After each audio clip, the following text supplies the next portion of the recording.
Hi, welcome back to the Eat Well, Think Well, Live Well podcast. I'm Lisa Salisbury, and my mission is to help women stop obsessing about everything they eat and feel confident about their ability to lose weight without a diet app. This week, we're going to be talking about the obstacles and strategies to your New Year's resolutions. I'm super excited to give you these unconventional ways to reach your goals this year and get you started on your best year yet. If you have trouble reaching your goals or figuring out why things just don't go your way or why it always seems like things get in the way of you reaching your goals, this episode is for you. Welcome to Eat Well, Think Well, Live Well, the podcast for women who want to lose weight but are tired of counting and calculating all the food. I'm your host, Lisa Salisbury. I'm a certified health and weight loss coach and life coach, and most importantly, a recovered chronic dieter. I'll teach you to figure out why you are eating when you aren't hungry instead of worrying so much about what you are eating. The new year is right around the corner, and I was going to say here, if you are a typical American, you have set some resolutions.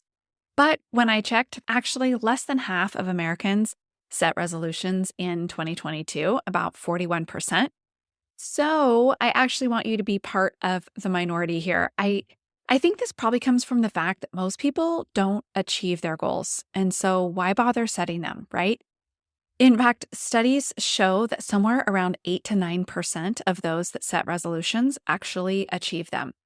So today I want to talk about how to be even more a part of that minority, part of that 9% that achieves their goals. So not only do I want you to set some and be part of the minority that sets them, but also I want you to be even part of that smaller group of the ones that are successful. At the first session of every single new client that I take through my signature Eat Well, Live Well, Think Well coaching program, we set goals. I am going to talk you through how we do that and some of my techniques for helping them achieve these goals. And I know this may be a topic you've heard before because, of course, it's the new year coming up. And so you're probably like, yep, I've heard this, goals, I know how to set those, but stick with me because I'm going to give you a few unconventional strategies here. First, you have to know what you want. What are your biggest struggles right now? What are the things that you know are not going as you wished they would go? Maybe that's your health. Maybe it has to do with your scale weight or your movement exercise habits. The most common resolution that is set does have to do with our health and more specifically exercise or weight loss. I'll tell you the 3 most common goals for my clients, which is lose weight, have more energy, and improve the quality of their diet, meaning like more vegetables, less eating out, that sort of thing is usually what's listed there. So you want to start with the goal, and then you want to know what it will look like if you are successful. So I think this is a major problem to reaching goals is you weren't specific enough about what success looks like, so you don't really know if you're on track. You hear gurus talk about setting specific SMART goals, you'll hear that. But what I want you to do more is to write down how you will know if you are successful, which is just a little bit different here. Because when we look at what success looks like, then we want to compare that to your current status. So where are you currently and what will success look like? So if you have something very objective like scale weight, it's not hard to see where you are now and what your goal weight is. That's just math and it's not difficult. You just get on the scale and it spits out a number for you. Easy. Similarly, if you want to say lift weights 3 times a week and you're currently lifting 0 times per week, again, that's objective. You can look at your calendar and see what's happening. Again, a calendar is also kind of like math. But if your goal is more subjective, such as increasing your energy, improving the quality of your diet, you'll need a different way to measure. Because a lot of times we think, oh yeah, I'm going to improve my energy, but then we are still a little bit tired. And so we think, oh, it didn't work. So you need a way to measure. So I frequently suggest a 1 to 10 scale.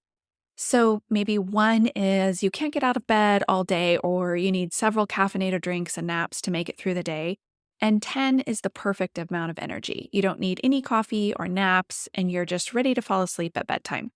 So give yourself a number on that scale. Maybe you figure you're about, say, a 4 on that scale currently. And then you decide, okay, in 12 weeks, I think I could be at a 6. And then in 6 months, I'd like to be at an 8 or, whatever you decide. I wouldn't recommend expecting yourself to be at a 10 in just a few weeks because these things take time to alter. You can use this type of scale also with other subjective things like the quality of your diet. I've done this with clients that say they just want to eat healthier, but everybody's idea of quote unquote a healthy diet sort of looks different. So I ask them to rate their current eating habits, and then we have an aim again for the end of our 12 weeks together of where they want to be. I think writing down where you currently are is just as important as deciding where you want to be. Because if you make small incremental changes, as my clients do, sometimes the progress is so slow yet steady that they don't see it until we look back at where we started. Plus, probably the most important reason I like to write down both the where we're going and where we are is we just aren't good at remembering. So do yourself a favor, write down where you're starting from so you can see all your progress. Because if your aim is to be, say, at a 6 on energy level, you're still going to be experiencing some fatigue, right? And so you'll think, oh, I'm still tired. But when you look back and you realize, oh, I'm rating myself at a 6 now, that's actually better than when I was rating myself at a 4. I am making progress. So don't depend on your memory to remember exactly how you were feeling 6, 12, 16 weeks ago. Okay, step 2 is to break it down into more manageable goals, like a 2-week plan. This is also a typical strategy. You're going to think big picture, like say total pounds lost in a year, but also break it down into how we are going to get there, the practical day-to-day stuff. So what can I accomplish in the next 2 weeks? You can make a monthly plan for your yearly resolutions. I tend to work in 12-week segments because that's how long my coaching programs run. So, for example, many of my clients set a total weight loss goal and then a 12-week goal because they have maybe more weight to lose than what we can safely accomplish in 12 weeks. So you might also decide your 2-week goal for improving the health of your diet is something like, I'm going to try one new vegetable every 2 weeks or one new recipe with chicken in it each week. So if you have a movement-based goal, you don't want to hit the gym 6 days a week right out of the gate. You will burn out and be so sore you can't go back. So you want to have a plan for increasing your movement each week. How many days this week can I commit to? And then how many days next week? You might have the same number of days per week for several weeks and then increase after 3 or 4 weeks, work up to your ultimate goal. Okay, the next step is where I get a little more unconventional, but this is really the meat of the episode here. I want you to write down all the ways this won't work. I call these the obstacles. Literally, I want you to just let your lower brain offer you all the ways you've failed in the past, all the reasons there is no way you can do this. This actually improves motivation in the long run. I know that sounds completely counterintuitive, but thinking about all the ways you are going to fail actually is like coming up with a plan B and a plan C, etc. When the boat is sinking, you want to already know where the life jackets are. You want to know what the plan is if things go wrong. In a stressful moment, that's not really the time you want to be deciding what the best course of action is. And I want to be clear on what I am working towards, how I'm going to get there, and what I'm going to do if XYZ comes up. So you write down the obstacles, and then the key here is you list all the strategies for how you can overcome these. I talk about the higher brain versus lower brain in regards to planning and setting goals, and this is truly the higher brain at its finest. Because in the moment of the obstacle, you are going to be stressed, tired, out of time. Your lower brain will jump in with, see, I told you this wouldn't work, and then offer you some solutions that aren't really in your best interest, that really aren't going to help you reach your goals. But if you have already come up with a plan with your higher brain that has your best interest in mind, you will actually know what to do. So this actually helps you get prepared. I want you to already have the next step in place so you can just hop right to it. The truth is, we don't do our best thinking in crisis mode or even when we are just put on the spot. But you don't have to if you've already employed your higher brain to come up with these strategies.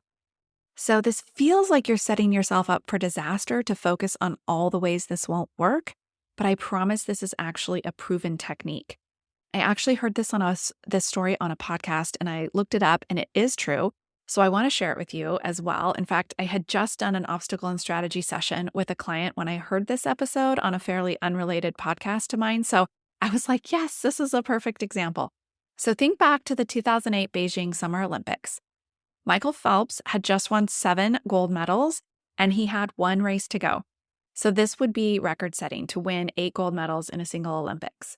And this final race was the 200 fly. 200 fly was totally his thing, his specialty. This should have been like a walk in the park for him, like a no-brainer. But as soon as he dove into the pool, his goggles started to leak. And by the time he was on his 3rd length, he was swimming completely blind. So this is 4 lengths of the pool. So he's doing his turn at that 3rd, coming back on the 4th length, and he could not see at all. And I actually did swim quite a bit in high school and even a tiny bit in college. And I will say that swimming with goggles that are leaking and full of water can be super distracting. But he had imagined this obstacle in advance. So not only had he come up with this obstacle being a possibility, but he had also come up with strategies to this issue. So he and his coach together had practiced for this. His coach would take his goggles in more routine events, or in practice, he would mess with them right before Michael dove in. So not only did they discuss this being a possibility, he actually knew what to do because he had practiced with this obstacle. So he had decided with his coach, when my goggles leak, which is the obstacle, I will count my strokes. And there is the strategy. He knew exactly how many strokes it would take for him to get from one end of the pool to the other. And spoiler alert, if you weren't watching, he won that race and set the record of 8 gold medals. So we can do exactly this same thing. I actually have a client who was going to be heading to Italy. She had a trip planned and she was like, there's going to be so much pasta. Like, what am I going to do? We actually practiced with pasta at home and at restaurants at home before she was in Italy. So she would know exactly what to do. How can I pay attention to my hunger scale when I am eating something that I love so much like pasta? I can't remember now all of her strategies because it's been several months ago now, but I think some of them were to eat half if it was a restaurant portion, or to dish herself up less, to pay attention to each bite, all of those kinds of strategies I talk about with my clients with the hunger scale. So we actually did practice, though, with the particular type of food she felt would be an obstacle for her. And incidentally, she came back from that 6-week trip down 4 pounds. Let's look at some examples of obstacles. And we will say the goal is to lose weight. So your list might look something like this. I don't have time to plan meals. It's hard for me to lose weight because of my age. I will be tired if I wake up early to exercise. My husband won't be supportive of my change. My kids won't eat the food I want to eat. I like going out to dinner with friends. Tax season is stressful. My coworkers invite me out to lunch every day. I like eating at night after dinner. These are actually real examples from real clients of mine, not all from the same client, kind of a mashup, but we look at these obstacles then and we decide what we're going to do in each situation. I'm not going to go through strategies for each of these particular examples because your list will be so personal to you, it's going to look different and your strategies will also look different. But what I want to give you is the general categories of what your strategies will probably look like. Your strategies will generally fall into 3 categories. So number 1, and this is actually the most common, is these obstacles or problems are actually thought problems. And we can put those through the self-coaching model or get help from an actual coach, such as myself, in working through that thought and perhaps even changing it to a thought you would prefer to have. This would be applicable for the obstacle, I like going out to dinner with friends. We would use coaching as a strategy here because we would want to know why this is a problem and then coach around those issues. So you might say, well, I overeat when I go out to dinner with friends. Okay, so the strategy then would be to pay attention to the hunger scale and maybe to the people you are with rather than to eating everything on the plate. That's actually a really common strategy that I use when the issue is when you're eating with other people, is that you concentrate on paying attention to the company you are with rather than worrying about everything that's on your plate. But the coaching would look different for each person because I don't know what your thoughts are or why your brain thinks this is an obstacle. But this one is definitely a thought. I like going out to dinner with friends. It's a thought that this is an obstacle to losing weight because you can be out to dinner with friends and look around and see many, many people that appear to be at their natural weight. I'm not talking about really thin models here. This is not body checking or seeing if you're thinner or bigger than someone else. The point is that you can find evidence that people do go out to dinner and maintain a weight that feels comfortable to them. And so that's how you can gain evidence that this one is a thought. And your brain is like, well, I won't be able to lose weight if I go out to dinner with friends. And so we need to get to the bottom of that thought and why your brain thinks that would be an obstacle. Second, you may find obstacles that require some actions. So as opposed to the thought problems, it might be an action-based problem. These things maybe need to be planned for or committed to on a calendar. This would be applicable for the obstacle, I don't have time to plan my meals. If losing weight is part of your goals, then you will need to have food that works for you on hand at home. This is something we need to plan on the calendar and commit to. Right now, you're thinking you don't have time because you haven't done it before, so it's an obstacle to reaching the goals. So the strategy is to plan a time on the calendar to make planning meals and shopping a priority. The strategy might also include having some go-to meals that can be made with all pantry items. So if you find yourself not planning the meals, you still have something on hand that will keep you on track with your goals. And if you don't know what go-to meals are, I do have a free ebook to help you plan your go-to meals. I'll put that link in the show notes. Go-to meals can really help you stay on track. So that would be a really good strategy here if you feel like time is an issue for you. You might also decide that your strategy includes subscribing to a meal delivery service, or you start to order groceries for pickup. All kinds of ways we can make it fit into our calendars. So you see how we can really brainstorm different ways to alleviate the time being a factor. So see how these also are more action-based strategies than the first one of the thought-based problems. Although time can be a thought-based problem because time is a construct, this is one that we can really do more of the action-based strategies around. Third, some of these obstacles are actually just lies that should be released and let go of. That would be applicable for the thought, it's hard for me to lose weight because of my age. Your brain will remind you about all the articles you've read about menopause weight gain and how losing weight after a certain age is difficult. But we can find plenty of women who are successful in their 40s and 50s and beyond. So the strategy here is to actually just release this as a lie. This thought just isn't serving you. You can just decide it's simply not true.